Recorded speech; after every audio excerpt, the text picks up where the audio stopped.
क्या आपको भी पूजा करते समय ऐसे संकेत मिलते हैं? तो आइए आपको बताते हैं कि इन संकेतों का क्या अर्थ होता है।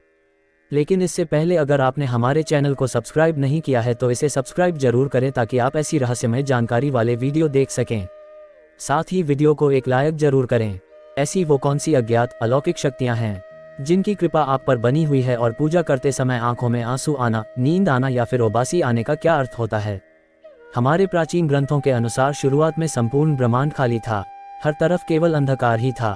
तभी अचानक इस ब्रह्मांड में एक शिवलिंग प्रकट हुआ जिसने इस संपूर्ण ब्रह्मांड को ऊर्जा से भर दिया। इसी कारण ऐसा माना जाता है कि भगवान शिव का इस समस्त ब्रह्मांड के कण कण में वास है। सृष्टि के संतुलन को बनाए हुए है। शिव ही आदि हैं और शिव ही अनंत हैं। इसी कारण इस ब्रह्मांड में जो कुछ भी होता है वह केवल ईश्वर की मर्जी से ही होता है।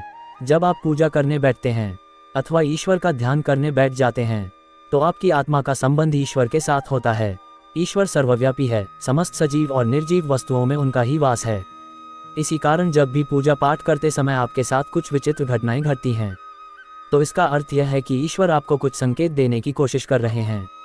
कई लोग इसे मात्र संयोग समझकर नज़रअंदाज कर देते हैं, लेकिन ऐसा करने से अच्छा है कि आप उन संकेतों को समझें। आखिर ऐसा क्यों होता है? जब भी हम किसी मंदिर में प्रवेश करते हैं तो मन प्रसन्न हो जाता है, दुख और निराशा भी अचानक समाप्त हो जाती है और व्यक्ति बहुत शांति महसूस होती है। ऐसा इसीलिए क्योंकि मंदिर के वातावरण में सकारात्मक शक्तियां होती हैं जिनके प्रभाव में आने से व्यक्ति मन में शांति और सुख का अनुभव करता है। कई बार विद्यार्थियों को मां सरस्वती का ध्यान करते समय आंखों में आंसू आ जाते हैं या अचानक नींद आने लगती है। साथ ही देवी देवताओं की कथा सुनते वक्त भी अचानक रोम रोम खड़ा हो जाता है या आंखों से आंसू भी आने लगते हैं। कभी कभी जब हमें ईश्वर की उस अनंत शक्ति का एहसास हो जाता है तो हमारे रोंगटे खड़े हो जाते हैं और ईश्वर पर हमारा विश्वास और भी दृढ़ हो जाता है।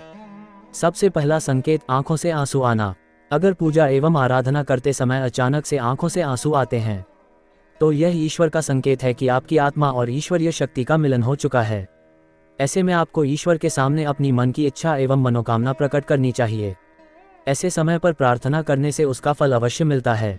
कई लोग इसे संयोग समझकर इसे भूल जाते हैं और ध्यानमग्न रहते हैं, परंतु यही सर्वोत्तम समय होता है ईश्वर से कुछ मांगने का, क्योंकि इस समय पर आप उस अवस्था में पहुंच जाते हैं जब ईश्वर आपके मन की बात सुन रहे होते हैं।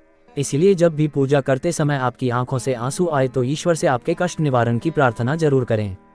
आपकी मनोकामना अवश्य पूर्ण होगी। साथ ही इसका यह भी कारण माना जाता है कि आपके अंतर्मन की बुराई की सफाई हो रही है और आपका अंतःकरण शुद्ध हो रहा है। दूसरा संकेत, धूप बत्ती का धुआं। यदि आप पूजा करते हुए यह देखते हैं कि आपके द्वारा लगाई गई अगरबत्ती एवं धूप बत्ती का धुआं आपके इष्ट देव की प्रतिमा की ओर जा रहा है तो इसका अर्थ यह है कि आपकी पूजा को ईश्वर ने स्वीकार कर लिया है और आपके इष्ट देव आपकी भक्ति से प्रसन्न हैं। तीसरा संकेत, जलाई हुई जोत बढ़ जाए। अग्नि पंचतत्वों में से एक है, इसमें भगवान भोलेनाथ का वास है। अगर आप पूजा कर रहे हैं और आपके सामने रखे दीपक या आरती की जोत बढ़ जाए तो यह एक ईश्वर का संकेत है कि वे आपकी पूजा और सच्ची भक्ति से प्रसन्न है। ऐसे समय पर हमें ईश्वर से प्रार्थना करनी चाहिए और अपनी मनोकामना बतानी चाहिए। चौथा संकेत, द्वार पर गाय का आना। भगवान शिव जी की आरती एवं पूजा के समय अगर द्वार पर गाय आती है तो यह बड़ा ही शुभ संकेत माना गया है। द्वार पर आई गाय की पूजा करें, उसे रोटी खिलाएं और नमस्कार करके अपनी मनोकामना गौ माता के सामने रखें।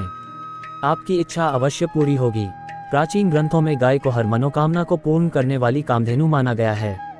पांचवा संकेत, फूल का गिरना।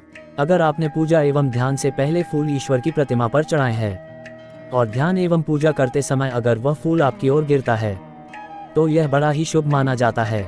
इसका अर्थ यह है कि आपकी आराधना को ईश्वर ने स्वीकार किया है और वे उसका उचित फल आपको तुरंत ही प्रदान करेंगे। तो भक्तों, क्या आपके भी साथ ऐसा होता है? तो हमें कमेंट में जरूर बताएं। वीडियो पसंद आया तो लाइक करें और दोस्तों के साथ शेयर करें। हमारे चैनल को सब्सक्राइब जरूर करें। धन्यवाद। जय श्री राम।